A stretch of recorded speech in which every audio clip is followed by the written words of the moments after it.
The first thing I noticed was the silence. Not the usual quiet of rural life. No distant engines, no barking dogs, no hum of power lines. This was something deeper. A heavy, unnatural stillness that pressed against my ears like the world itself had stopped breathing. I was halfway through repairing the old solar array behind my house when it happened. The sky flickered. Not lightning, not clouds. It was like reality itself skipped a frame. I straightened slowly, wiping sweat and dust from my hands, scanning the empty horizon. My home sat far from any major city, just dry land, scrub, and sky stretching endlessly in every direction. The kind of place people forgot existed, which is exactly why I chose it. Then the air rippled. A distortion, like heat waves rising from asphalt, formed about 20 meters away from me.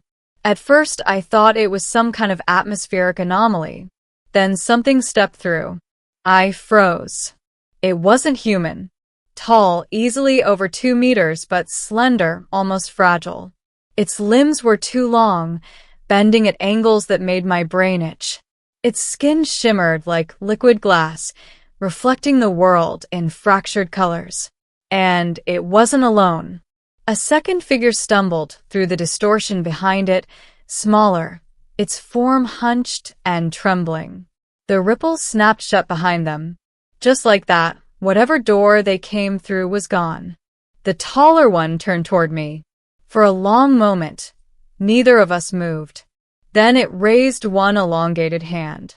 I flinched, but instead of attacking, it slowly lowered itself, kneeling. The second one collapsed entirely.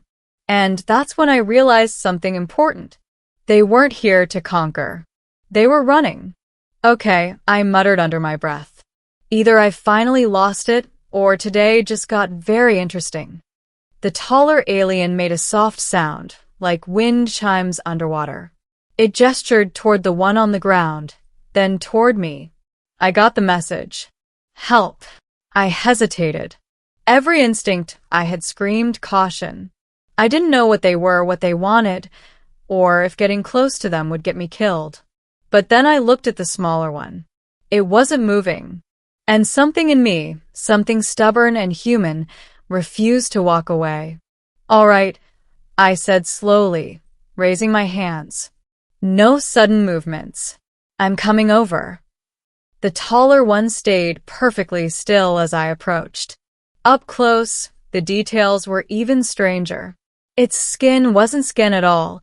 It was like a translucent membrane, with faint pulses of light moving beneath the surface. Its face had no clear features, just shifting contours that somehow still conveyed emotion. Worry, urgency, fear. The smaller alien was worse off. Its body flickered faintly, like a signal breaking up. Sections of it seemed to blur in and out of focus, as if it wasn't fully anchored to reality. Well, I murmured, crouching beside it. That's definitely not good. The taller one made another sound and extended something toward me. A small, crystalline object, glowing faintly. A tool? A device? I took it carefully. The moment my fingers touched it, my vision exploded with light. Images flooded my mind. Not pictures, memories. Stars collapsing. Ships burning. A vast, incomprehensible structure tearing open space itself. Creatures, if they could be called that, pouring through the rupture, consuming everything in their path. And these two running. Not warriors. Not explorers. Survivors. Then the images shifted. Their world. Their home. Gone. And finally, Me. my house. This exact moment. The vision snapped away, leaving me gasping for breath. I staggered back, clutching my head. What the hell was that? The taller alien steadied me, its touch surprisingly gentle. I looked at it, heart pounding. You chose me? It tilted its head slightly, then nodded. I laughed. Not because it was funny, but because it was absurd.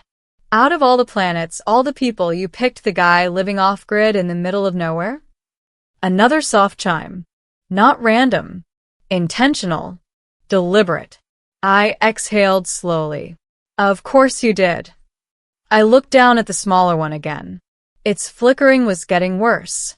All right, I said, pushing myself up. We're not fixing this out here. Let's get inside. Getting them into the house was complicated. The taller one adapted quickly, mimicking my movements as if learning in real time. The smaller one had to be carried, or something close to it. It was lighter than it looked. Too light, like it was already half gone. Inside, I cleared space on the main table and laid it down. Okay, I said, grabbing my tools. I don't know how your biology works, your physics works, or your anything works, but we're going to try something. The taller alien watched intently. I pointed at the device it had given me. This. What does it do? It reached out, placing its hand over mine on the device. Another pulse of information hit me, but this time softer. Focused. The device wasn't a tool. It was a translator. Not of language. Of understanding. It bridged concepts directly between minds. Right, I muttered. That would have been useful 5 minutes ago. Using it, I began to piece things together. The smaller alien wasn't injured in a conventional sense. It was destabilizing. Their species existed partially outside normal space-time. The journey here, whatever they had done to escape, had torn that connection. If it fully lost coherence, it wouldn't die. It would simply cease. Completely. No pressure, I whispered. I took a deep breath and started working. Hours passed. Or maybe minutes. Time felt strange, stretched thin by focus and adrenaline. I used everything I had, medical equipment, power converters, even parts from the solar system outside.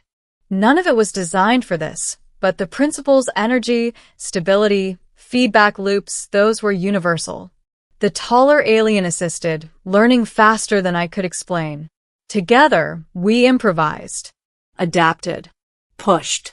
At one point, the smaller alien's form collapsed entirely, flattening into a ripple of distorted light. Hey, I snapped. Stay with me. I didn't know if it could hear me, but I kept talking anyway. Not on my watch, all right? You didn't come all this way to fade out on my table. I adjusted the field generator we'd cobbled together, channeling power through the alien device. Come on, come on. The ripple trembled, stabilized. Slowly, painfully, the form began to return. I let out a shaky breath. That's it. That's it. The taller alien made a sound, louder this time. Relief. When it was over, I collapsed into a chair, completely drained. The smaller alien, still weak, but stable, rested quietly on the table. The taller one stood nearby, watching me. For a moment, neither of us spoke, or whatever passed for speaking. Then it stepped forward and bowed. I blinked. You're welcome? Another chime. Warmer this time. Grateful. I rubbed my face, exhaustion catching up with me. So, what now? The answer came immediately. Through the device.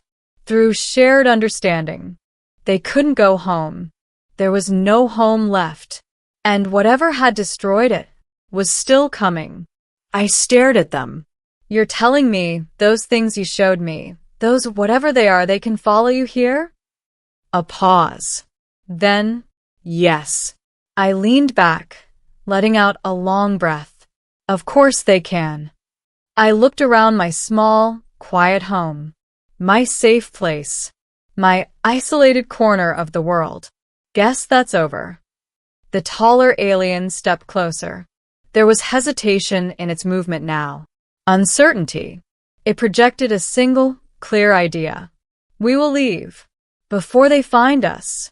Before we endanger you. I shook my head. No. It froze. I met its gaze, if you could call it that.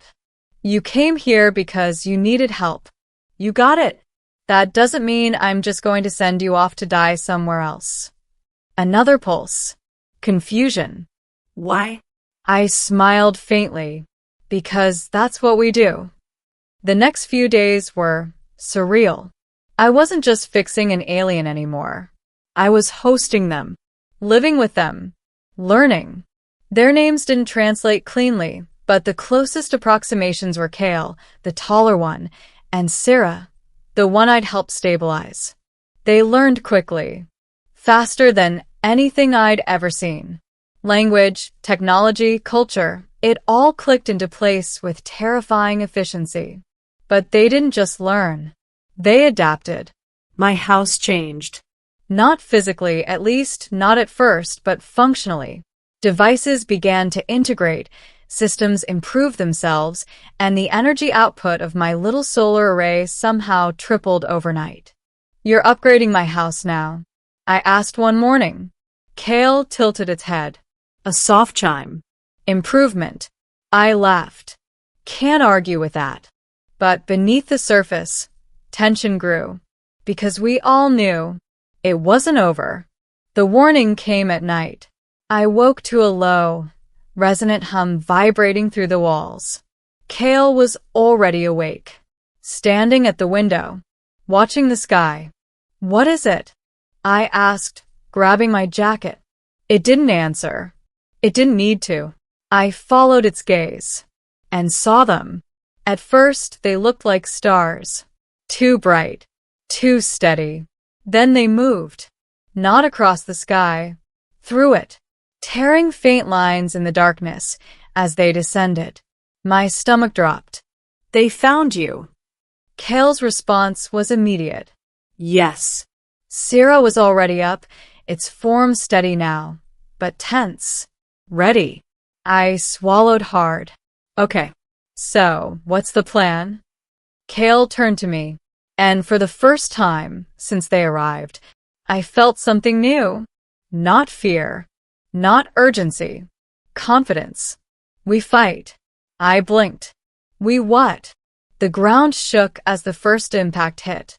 Far off, but not far enough. The air distorted again, just like when Kale and Sarah arrived. But this time, what stepped through wasn't seeking help. It was hunting. The thing was wrong. That's the only way to describe it. Its shape refused to stay consistent, shifting and folding in ways that hurt to look at. Its presence alone made the world around it bend, colors draining, sound warping. I felt it before I even fully saw it. A pressure in my chest. A weight on my mind. And then, Kale moved. Faster than anything I thought possible. It didn't attack with weapons. It attacked with reality itself. The air snapped, twisting into sharp, geometric constructs that slammed into the creature, forcing it back. Sarah joined in, its form glowing brighter than I'd ever seen. Together, they held it. Barely. I stood frozen for half a second. Then my brain kicked back into gear. All right, I muttered. Guess we're doing this. I ran for the control panel we'd built over the past few days. If their enemy operated by breaking reality, then maybe, just maybe, we could push back. The fight was chaos. Not explosions or gunfire, but distortions. Space bending. Time stuttering. Every second felt like it could snap in half. Kale and Sarah fought like beings born for this. But even they were struggling. The creature adapted. Evolved. Pushed harder. You said you could stabilize things. I shouted, frantically adjusting the system. Kale's response came through the device. We can. With you. I gritted my teeth. Then let's do it. I rerouted power, everything I had, into the field generator. The house groaned under the strain. Lights flickered. Systems screamed. Come on, hold together. The field expanded. A bubble of stability. Of order. The creature reacted immediately. It hated it. Good. I pushed harder. Kale. Syrah. Now. They moved as one, channeling everything into the creature, and I anchored it. For one brief, impossible moment, we had it. Pinned. Contained. Then it broke. Not free. Apart. The creature collapsed inward, folding into itself until it vanished completely. The distortion faded. The pressure lifted. And the world stabilized. I collapsed to my knees, breathing hard. Did we win?